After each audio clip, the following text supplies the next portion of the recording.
Салам айтам достор, биз болсо акыркы маселелерге арналган практикалык сабагыбызды баштадык. Биринчи эсеп 20 сандын арифметикалык орточосу 18ге барабар экен. Кыскасы жазып алалы бул жака. А плюс Б плюс С плюс Д. Бул деген канча? Номерлерин окуп коюнчу. Биринчи, экинчи, үчүнчү, төртүнчү. Албетте мен жинди эмесмин. 20 жолу жазгыда бул жака чекиттерди коюп коебуз дагы. Анан кийин М деп туруп 20 деп коебуз. Булардын арифметикалык орточосу, демек, ушулардын баарын кошуп туруп канчага бөлөбүз? 20га бөлсөк, бизде 18 деген сан келип чыгат экен. 18 деген сан келип чыгат. Биринчи жана акыркы сандардын суммасы 9га барабар болсо, демек, достор, азыр мындай кылалычы. Негизи жалпы канча болот экен? Жалпы мына табыш үчүн эмне алам? Албетте экөөнү эле көбөйтүп коюм. Мына бул жака да 20-ны көбөйтөм, бул жака дагы 20-ны көбөйтөм. Ошондо 20 менен 20 кыскарат дагы, бизде жалпы саны чыгат да. Бөлүү сызыгын алып салайын. Демек 18 көбөйтүлгөн 20. Так. 18-ди 20-га көбөйтсөм менде 360 чыгат. 360 чыгат. 360-ты жазып коеюн бул жака 360 деп. Демек 360 экен. 20 сандардын баарын коштук, 360 чыкты. Биринчи жана акыркы сандарынын суммасы 9га барабар дейт. Демек, А кел бул жака. Акыркы 20 М кел бул жака. Бул жакта эмне калды? L анан 19-унчу калды, 19. Жөн эле L деп койдум да. Түшүнүктүү. Анан бул экөөнү кошсок дейт. Кошсок. Чыгат экен бизде канча? 9 экен. 9. Демек, ушулардын арасында эмне деген сан бар болчу экен? Ушул мынакей 9 деген сан бар экен да, 9. Түшүнүктүү. Биз эмне кылабыз эми? Бул 9ду, плюс 9ду бул жака минус 9 менен алып өтөбүз. Барабардыктын оң жагына. Оң жагына минус 9 менен алып өттүк. Бизде 360-тан 9-ту кемитсек 351 калат. 351 калат. Бул жакта дал ушундай эле канча цифра бар? Албетте 18 цифра калды. Биягынан 1-ди алып салдык, биягынан 1-ди алып салбадык. 18 цифра калды да. Демек, суроону жакшыраак окуй элейми? Экөөнүн ортосундагы сандардын арифметикалык орточосу канчага барабар дейт. Мына могул жакта канча сан калыптыр? 18. Демек, бул жактын арифметикалык орточосу дегени 18ге бөлүп салабыз. Бул жактагы 18ге бөлүшүбүз керек. Туурабы? Барабардыктын сол жагын 18ге бөлдүкпү? Оң жагына милдеттүү түрдө 18ге бөлүшүбүз керек. Ошондо арифметикалык орточосу 351-ди мен 18ге бөлүп салсам, албетте 19,5 келип чыгат. Болду, 19,5. Д варианты туура. 5 удалаш так сандын арифметикалык орточосу дейт. Арифметикалык. Так, удалаш сандар келсе, удалаш сандар. Так сандар деп атат болгондо да жакшыраак астын чийип коеюн. 5 анан удалаш так сан. Так сандарды билебиз. Болгондо да удалаштар канча жазыш керекин билебиз. X. Анан биринчиси бул x плюс 2 бул экинчиси, x плюс 3 бул үчүнчүсү, x плюс 4 бул так. Туура эмес жазыптым достор. X плюс 2, x плюс 4, анан x плюс 6, анан x плюс 8 болуш керек. 2, 4, 6, 8. 1, 2, 3, 4, 5-өнү жаздым. Арифметикалык орточосу дейт. Демек, булардын баарын кошот экенбиз дагы канчага бөлөбүз? 5ке бөлөбүз. Анткени 5-өнү жазбадымбы мынакей. 1-өнү жаздым, 2, 3, 4, 5. Мен буларды 5ке бөлсөм, минус 17 келип чыгат экен. Минус 17 келип чыгат экен. Барабар болот экен, минус 17. Ал сандардын эң кичинеси канча дейт. Эң кичинеси канча дейт. Эмне кылабыз достор? Албетте үстүн x'терди кошолу. 1x, 2x, 3x, 4x, 5x бар екен. 5x бар екен. Бұл үстін іштіп атам азыр үстін. Анан кейін 2-ге 4 қоштым 6, 6-ны қоштым 12, 12-ге 8 қоштым 20. 20. Астында қанша? Астында албетте 5. Бұл жауыз болсын минус 17. Так, екі тарабын тең 5-ке көбөйтөм. Бұл тарапты дағы, бұл тарапта 5-ке көбөйтөм. Албетте негизи кашаны коюп туруп көбөйтөт. Мен болсо шашканыман кашасы жок деле коёт. Баары бир кыскарат да жоголот. Негизи кашаны коюп койсок туура болчудай. Бүттү, асты жоголду. Бул жакта 5x 20 калды. Так, 17-ни 5-ке көбөйтөбүз дагы, бирок минус белгисин коюп коебуз. Анткени минуска плюсту көбөйтсөк, минустан чыгат. Демек 80 чыгат, бул жагыбыз. 80.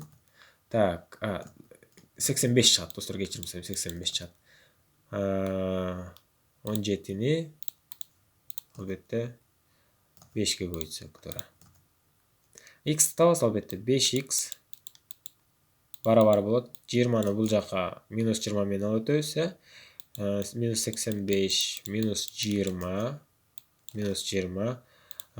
Бул болсо 105-ти берет, 105 минус 105-ти берет. Минус 105-ти эле жазып койсом болот.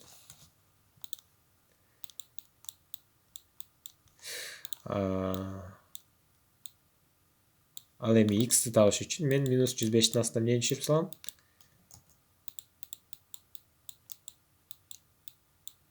105-тин астына 5-ти түшүрүп салам x-ти табыш үчүн.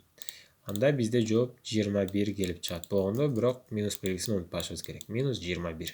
Болду, x минус 21-ге барабар экен. Суроо, ал сандардын эң кичинеси канча дейт? Эң кичинеси мына x да турабы? X-тин ордуна эле коебуз, бул минус 21. Демек, жооп D варианты туура. Кийинки эсепке өттүк. Бул эсепте апасы 34 жашта дейт. Кызы 11 жашта. Канча жылдан кийин апасы кызынан 2 эсе улуу болот дейт. Демек, апасы 34 жашта болсун дейли. Кызы 11 жашта болсун дейли. Анан кийин эмне деп атат? Канча жылдан кийин? Демек, канча жылдан кийин апасы. Кийин дегенди да белгилеп коеюнчу. Кийин деген бул кошуу. Канча деген бул белгисиз. Канча дегенди биз x менен белгилеп койсок болот. Кийин дегенди биз кошуу менен белгилеп койсок болот да. Ушинтип дагы фантазияны иштетип. Демек, апасына кошобуз канча бир жылды билбейбиз. Эгерде апасына ошол жылды кошсок, мен айтып кеткем, мурунку сабактарда, кызына да ошол жылды кошушубуз керек да. Анткени апасы мисалы үчүн 34 жашта болсо, кийин 38-ге чыкса, кызы 11 жашта болсо, 4 жылдан кийин ал кызы дагы чоңоюш керек да, туурабы? 15 жашка чейин чыгыпчы. Демек, анан сурап атат. Канча жылдан кийин апасы кызынан 2 эсе улуу болот. Кызын ушул жаш экен, 2 эсе дейт. Апасы барабар болот экен кызынын 2 эсесине. 34 кала берсин. 2-ни көбөйтөм 11-ге 22, 2-ни көбөйтөм x-ка 2x. Бул жагыбыз 34 плюс x. Так, мен x-ти тескерисинче бул жакка алып өтөйүн. X минус x кылып, плюс x болчу, минус x болот. 22-ни бул жакка минус 22 кылып алып өтөйүн. 34-төн 22-ни кемитем. Демек, 12 болот, бул жагыбыз 12, бул жагыбыз болсо x. X болсо 12. Демек, 12 жылдан кийин, достор, мынакей, 12 жылдан кийин апасы менен апасы кызынан 2 эсе улуу болот экен. Чын эле текшерип көрөлү, достор. Чын эле ушундай болот экенби? Так, апасы азыр, мынакей, апасы 34 жашта. Кызы 11 жашта. Апасы 2 жылдан кийин канчага чыгат? Ошондо 2 жылдан кийин 36-га чыгат да. Кызы болсо 13-кө чыгат, 2 жылдан кийин. Ооба, 2 жылдан кийин 13-кө чыгат. Демек, 13-тү 2-ге көбөйтсөк, 12 жылдан кийин дейт. Достор, кечирим сурайм, 12 жылдан кийин. Мен 2 жыл деле кошуп салып турдум, 12 жылдан кийин. Так, 12 жылдан кийин апасы болсо 46-да болот. Ал эми кызы болсо 23-тө болот. 20, ооба, чын эле, достор, мынакей, карасаңар. Кызы 23-тө, апасы 46-да, 2 эсе не болот? Улуу болот. Сонун эсепкен. Кийинки эсепке өттүк анда. 3 баланын жаштарынын суммасы дейт. 3 баланын жаштарынын суммасы 27-ге барабар дейт. Канча жылдан кийин алардын жаштарынын суммасы 60 болот дейт. Кыскасы X жана Y жана Z деген 3 баланын жаштарынын суммасы 27 экен да. Анан кийин ушул эле X деген балага биз кайсы бир жылды кошот экенбиз? Ал А жылы болсун, А жылы болсун. Анан кийин Y деген балага да дал ошол жылды эле кошушубуз керек. Кайсы бир жылдан кийин деп атпайбы? Кийин болсо кошобуз. Жана Z деген балага дагы ошол жылды кошобуз. Ошондо бизде эмне болот экен? 60ка барабар болот экен да, 60ка. Канча бир жыл өттү? Үчөөнө тең чогуу өтөт да жылдар. Анан кийин аларды санайбыз. 1, 2, 3, 3А бар бул жакта. 3А. Анан кийин плюс X плюс Y плюс Z барабар 60. Ал эми биз билебиз, X плюс Y плюс Z деген бул не 27-ге барабар. 27-ге.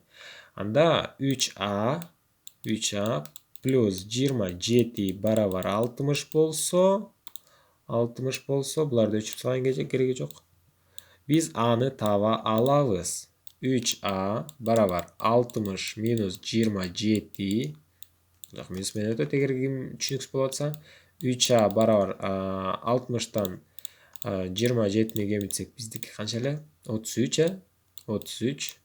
A барабар 11ге. Демек 3'тü 11'e koysak 33. Kança жылдан кийин экен? 11 жылдан кийин. Канча жылдан кийин алардын жаштарынын суммасы 60 болот. 11 жылдан кийин. Энеси 50 жашта, ал эми кызы 28 жашта дейт. 50 жашта, кызы 28 жашта. Макул, жазалы. Энеси 50 жашта, кызы 28 жашта дейт. Канча жыл мурун кызы энесинин 2 эсе жаш болгон? Так, жыл мурун болсо артка кетебиз. Биз билбейбиз канча жыл экенин. Эгерде энесине канча жыл артка кетсек, кызына дагы ошончо жыл артка кетишибиз керек. Ошондо канча жыл мурун кызы энесинин 2 эсе жаш болгон? 2 эсе жаш болгон.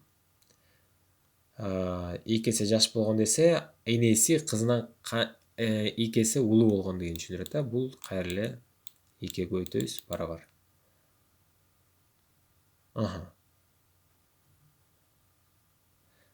Так, кеттик. Анан кийин 28-ди 2-ге көбөйтсөк 56 минус 2-ни x-ка көбөйтөбүз. 2x минус 2x.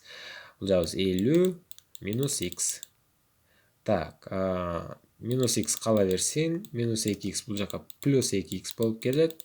56 кала берсин. Бул жака плюс 50 минус 50 болуп келет. Так, бул жагыбыз болсо 2x минус x болот. 56-дан 50-ни кемитсек 6. Демек 6. Канча жыл мурун энесинин 2 эсе жаш болгон? 6 жыл мурун. 6 жыл мурун жаш болуптур. Кийинки акыркы эсепке өттүк достор. 7 жылдан кийин Эржан өзүнүн 8 жыл мурунку жашынан 2 эсе улуу болот дейт. Азыр канчада дейт. Азыр x, азыр белгисиз азыр. Бирок 7 жыл өткөндөн кийин, ушул жылдан кийин плюс 7-ни кошобуз, барабар болот экен өзүнүн 8 жыл мурунку жашынан, демек азыр x болчу. 8 жыл мурунку дегени кемитилген 8, демек 8 жыл мурунку жашы ушул туюнтмада туюнтулду. 2 эсе улуу болот дейт. Ушундан 2 эсе улуу болот экен. Демек, мынакей окуйлу да. Азыркы жашы плюс 7 жыл. Демек, 7 жылдан кийинки жашы барабар болот экен 8 жыл мурунку жашынын 2 эсесине. Кадимкидей эле кашан ачабыз? 2x минус 16 барабар x плюс 7. Бул x'ти бул жакка өткөнү оңураак болот окшойт. X минус x менен ал эми минус 16-ны плюс 16 кылып алып өтсөк жакшыраак болчудай. Так, бул жагыбыз болсо 16-га 7-ни кошуп салсак 23 болот. Ал эми 2x'тан x дегенсек, бизде x калат. Демек, бизде азыр Эржан 23 жашта экен. 23 жашта. Мынакей достор, силерди куттуктайм. Силер болсо дагы бир чоң главаны аяктадыңар, жыйынтыктадыңар. Мында эч кандай формула жок, эч кандайдыр бир көбөйтүү, бөлүү дегендер өтө деле көп кездешкен жок. Мында бир гана теңдемели кездешти жана логика кездешти. Достор, айтарым, унутпагыла. Биринчи эреже толук окушуңар керек, экинчи эреже көз алдыңарча элестетишиңер керек, же болбосо тартып алышыңар керек. Үчүнчү эреже теңдеме. Башкача айтканда, могу теңдеме, мына бул азыр жазган теңдеме математикалык тилде эле да. Ушул текстти мен математикалык тилде алып келдим.